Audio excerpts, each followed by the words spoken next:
o Tânia, a Hassidut, não gostam de falar pecados. Nem usa essa palavra, pecados. Hataim, falhas. Em geral, a Hassidut gosta de enfatizar o positivo. E fortalecendo o positivo, você acaba afastando a luz, um pouco de luz dissipa muita escuridão. Porém, aqui no capítulo 7 do Tânia, no finalzinho do capítulo 7, o Alter Rebbe está falando de duas falhas, eu não gosto da palavra pecados, de duas falhas muito graves. E por que ele entra para falar sobre isso no Tânia? Porque ele está explicando a gravidade das pessoas usarem as vestimentas da alma, pensamento, fala e ação, de uma forma indevida. E isso acaba causando uma deterioração espiritual muito maior do que se eu usasse apenas a alma animal sem as vestimentas da alma animal. Então vamos ver, eu vou compartilhar com vocês aqui a tela. Quem está no Instagram vai ter que ver depois no YouTube. O exemplo de um pai que ele dá para o seu filho algo de valor. Vamos pensar que ele dá para o seu filho um dinheiro. Então o pai dá para o seu filho um dinheiro. E o pai, ele espera que o filho use da melhor forma possível. É a mesada dele, está combinado, ele dá o dinheiro. Ele não determina o que o filho vai fazer com o dinheiro, mas ele espera que o filho faça o melhor uso possível. Se o filho usar o dinheiro para um propósito nobre, ele comprou uma roupa, comprou um livro, comprou um curso. Então, o pai está super feliz e realizado que o filho está usando bem o recurso. Uma segunda opção, o pai dá um dinheiro para o filho e o filho desperdiça o dinheiro com bobagem. Ele gasta o dinheiro com coisas não importantes. O pai fica triste que aquele dinheiro foi suado. O pai conseguiu, aquele dinheiro não caiu do céu. E de repente o filho não aprecia o que ele ganhou e ele gasta com bobagem. Agora uma coisa mais grave, mais séria, é quando o filho pega o dinheiro do pai e não só que ele não usa de uma forma sábia, ele investe nos lugares errados. Ele pega aquele recurso e investe em coisas indevidas. Essa é a pior coisa que pode acontecer. O que acontece quando o pai, ele deu não somente dinheiro, o pai, ele deu a vida. Você recebeu uma vida. Eu tenho uma vida pela frente. O que eu faço com a minha vida? Se eu uso minha vida de uma forma produtiva, maravilha. Se eu pego a energia da vida, aquilo que eu recebi de Deus, recebi dos meus pais, e eu desperdiço com bobagem, eu perco tempo. Como que é falado na Kabbalah, Dvarim Betelim, você gasta teu tempo com palavras, conversas fúteis. Como o Rebbe disse uma vez, o mundo diz, time is money. Eu digo, time is life. O mundo diz, tempo é dinheiro. Eu digo, tempo é vida. Então, desperdiçar tempo é desperdiçar vida. Agora, o pior de tudo vai ser quando você pega a força vital, a energia que recebeu do pai e coloca no lugar indevido e faz ações indevidas. Isso tudo é um exemplo para o que acontece com a força vital, aquilo que uma pessoa recebe, o homem, ele recebe uma força vital, que é o poder de procriar. O ser humano, o homem, ele tem o poder, ele tem a semente da vida dentro dele. Para que ele tem essa semente da vida? Porque Deus concedeu o poder da procriação para o homem. Então Deus, ele cedeu. Isso é incrível. Ninguém tem a força de criar uma nova vida. O ser humano tem o poder de criar uma nova vida. Isso é um presente divino. Então o Pai, ele confiou em nós uma força incrível. Para que eu tenho essa força? Para trazer filhos ao mundo e ou para dar prazer para sua esposa. No momento que eu desperdiço em vão essa força vital, isso é algo muito sério. Estou pegando talvez o maior presente, junto com a vida, o poder de trazer, criar uma nova vida, desperdiçando em vão, seria igual ao filho, que ele desperdiça o recurso que o pai lhe deu. E o terceiro caso é quando não só ele desperdiça, ele deposita em lugares indevidos. Cada falha, cada pecado é algo muito sério. Eu estou desconectando a minha fonte de vida da minha essência. Estou me desconectando de Deus, a fonte da energia. E a gente não sabe avaliar o que é mais grave e o que é menos grave. Mas uma coisa é certa. A emissão de sêmen em vão na Torá é considerado um pecado grave. É igual ou pior do que assoar o nariz com uma nota de $100. Você está desperdiçando, você em vez de utilizar isso para fazer uma coisa boa, você está sujando, você está impurificando uma energia vital, o poder de criar uma vida. Então, seria uma falta de respeito e de reconhecimento a esse presente que Hashem nos deu. E mais do que isso, está escrito Ele toldot Adam, está escrito na Torá. Estas são as descendências do homem. Explica aos nossos sábios quais são as descendências do homem. Ma'asim tovim, as suas boas ações. Quando a pessoa faz boas ações, essas são as suas descendências. E quando a pessoa faz más ações, também são suas descendências. E um filho, ele depende do pai. O filho, ele quer que o pai alimente, dê atenção, dê carinho. Um filho, ele fica dependente dos seus pais. As nossas ações, elas são nossos filhos. Então, quando alguém desperdiça, ele cria um filho não da forma correta como que Deus orientou, numa relação com a sua esposa com pureza, aquela força vital é um filho que nasceu, uma energia negativa que nasceu, e ela vai cobrar o seu alimento. Então, normalmente, as doenças, os sofrimentos, assim explica a Kabbalah, são forças negativas que eu próprio criei. Que esses filhos estão me pedindo alimento. E eles não me abandonam até fazer tshuva. Então, o importante é sempre a gente lembrar que a gente está estudando Tânia, que existe uma solução.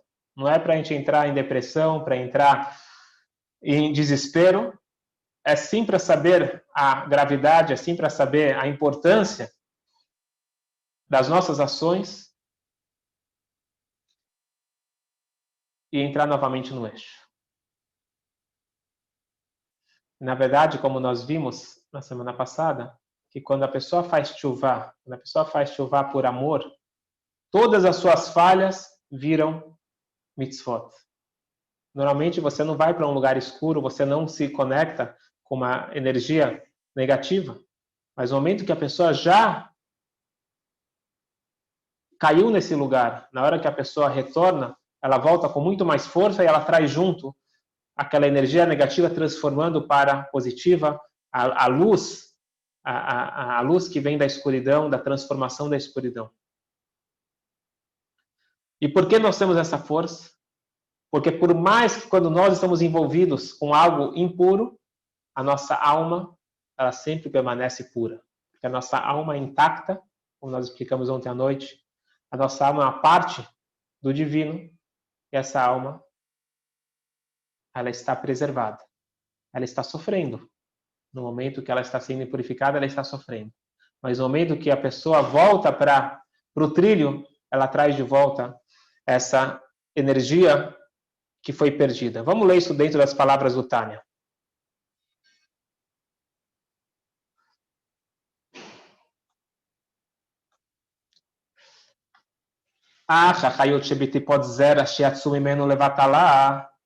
A energia da emissão do sêmen em vão,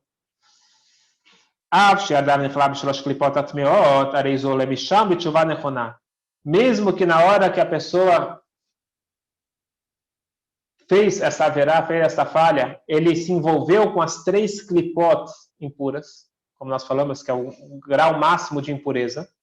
Mas como nós falamos anteriormente, quando a pessoa come algo kasher com a intenção errada, ele depois pode recuperar aquela energia, diferente que se a pessoa comer algo não kasher. Assim também, já que o sêmen é algo divino, só que foi usado da forma errada, então a pessoa pode resgatar isso. Betchuvá areizolem já betchuvá nechoná. A pessoa tem que fazer a tchuvá correta. O que quer dizer a tchuvá correta? Diz, assim está escrito na Kabbalah, o bekavanat sumá bekriat shema lamitá, que é o nome Arisa. Diz o Arisa, o grande cabalista, que antes de dormir nós fazemos a confissão, a reflexão, é chamado kriat shema da cama, ou kriat shema antes de dormir.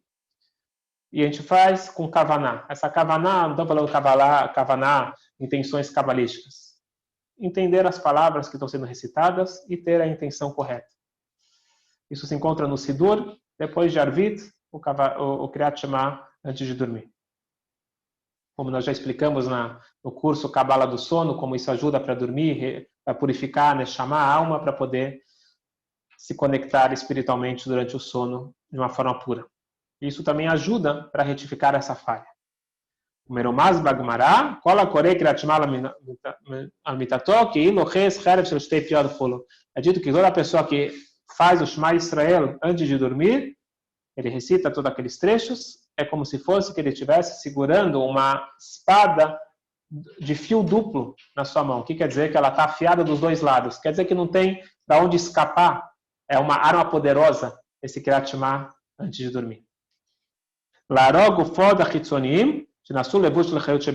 E você acaba matando, eliminando essas forças negativas que acabaram se envolvendo nessa emissão de sêmen em vão.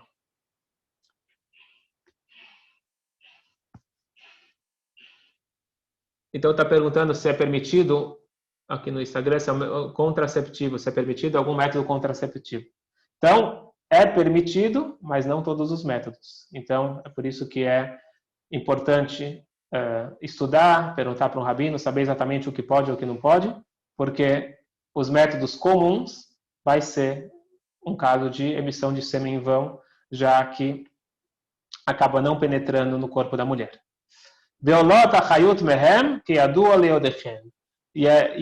E com isso, quando a pessoa fala o Kriyat Shema com a intenção correta, ele acaba eventualmente resgatando aquela energia que acabou se envolvendo na fonte de impureza, como que é sabido para aqueles que conhecem os segredos da Kabbalah.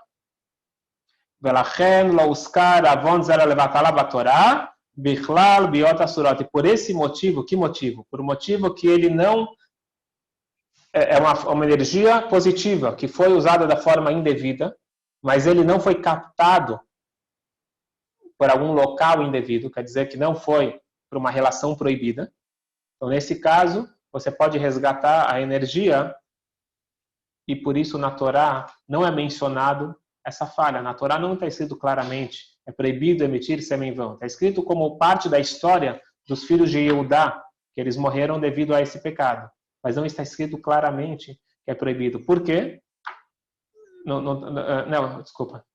Lógico que está escrito na Torá, não está escrito na relação não tá na lista de relações proibidas, porque isso não faz parte de uma relação proibida, porque não existe o parceiro, não existe a próxima pessoa. Vegadol avonol bichnada gadlut veribui atumada klipa. Falou, então se não está na listagem de relações proibidas não é tão grave. Falou, talvez é mais grave ainda. O pecado é grande. A quantidade de energia negativa que gera é enorme. Mais do que relações proibidas. Por quê?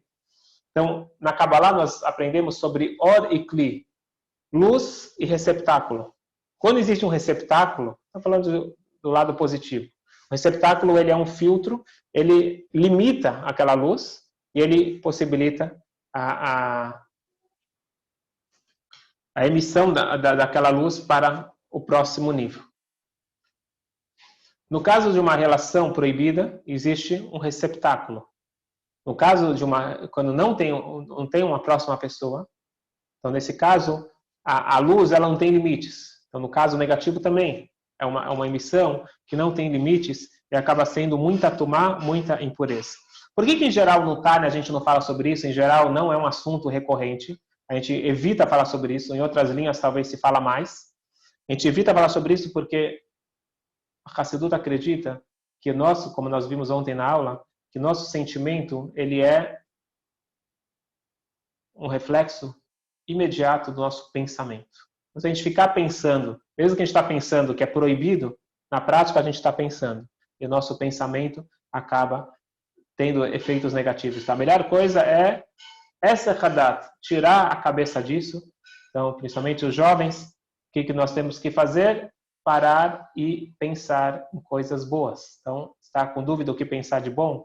Abre um livro de Torá. Então, com certeza, nós nos cuidamos ao máximo, e por isso que existe todos os cuidados, o que a gente vê, o que a gente ouve, o que a gente lê.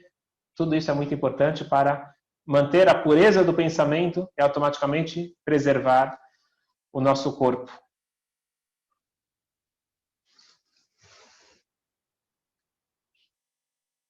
Rak, Shebiot Asurot, Mosif Koach Vechayot Beklipah. Agora, quando é uma relação proibida, isso acaba sendo captado numa próxima pessoa. Então, quando você tem uma relação sexual proibida, agora a energia já não está mais no seu poder. Você não tem como tirar. Porque já está no elemento feminino.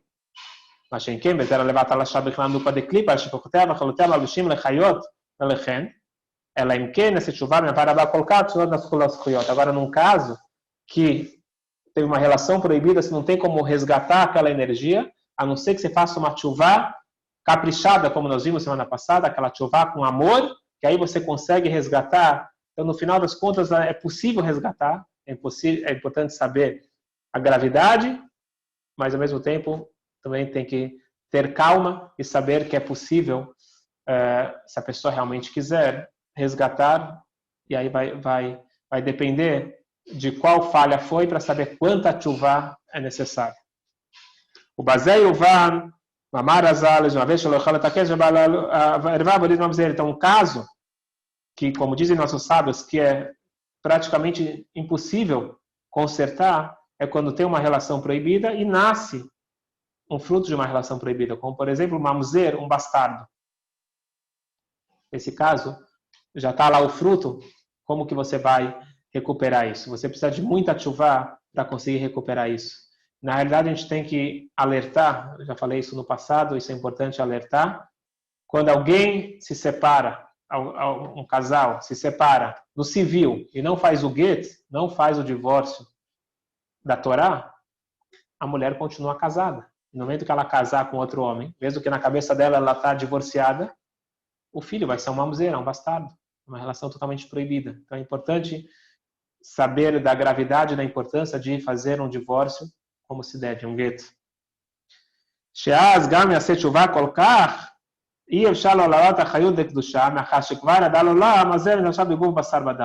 Porque no momento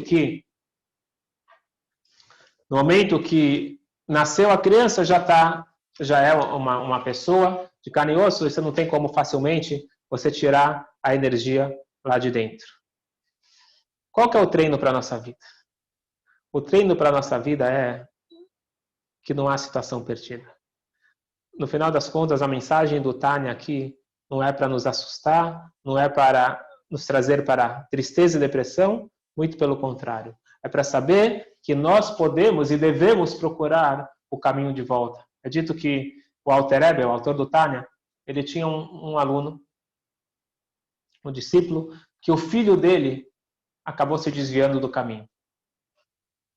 Ele já não queria mais saber de nada da Torá, não queria mais saber. A paixão dele era cavalos. E o o aluno, o discípulo, o pai foi falar com o Rebbe, Rebbe, me ajuda, o que eu faço? Pede para o rapaz vir aqui.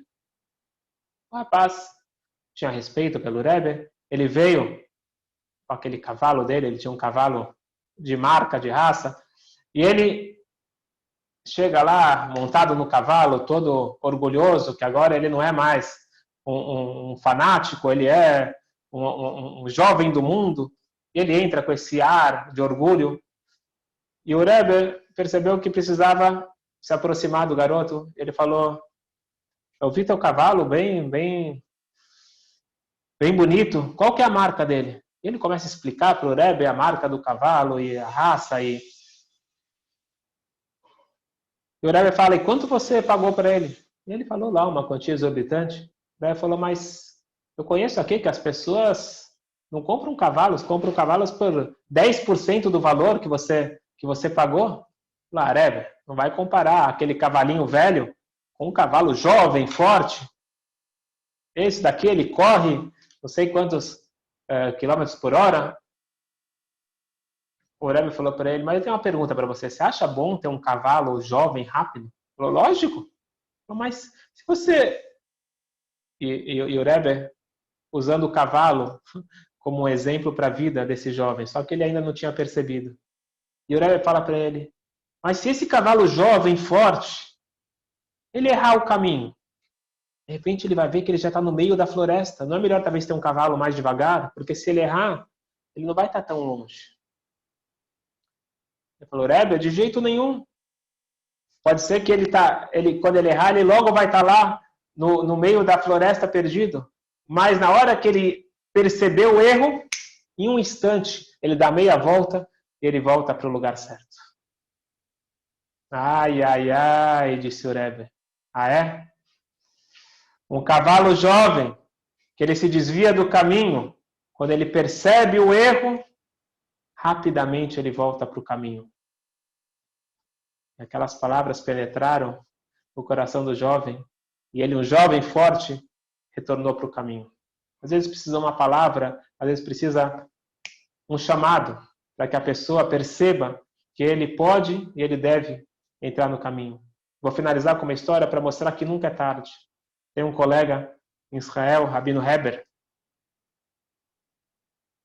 Rabino do Chabad em Beersheba, e ele contou que uma vez ele recebeu um telefonema, alguém falando com um sotaque russo, ele não sabia direito o que era um senhor falando, é do Chabad? Falou assim, eu tenho 90 anos, e eu sou da Hungria, e eu gostaria de estudar a Torá. Falou, tá bom, com todo prazer, me dá seu endereço, eu vou lhe fazer uma visita, vamos estudar a Torá. Falou, mas saiba que você não pode comer na minha casa, porque eu compro lá do lugar não kasher.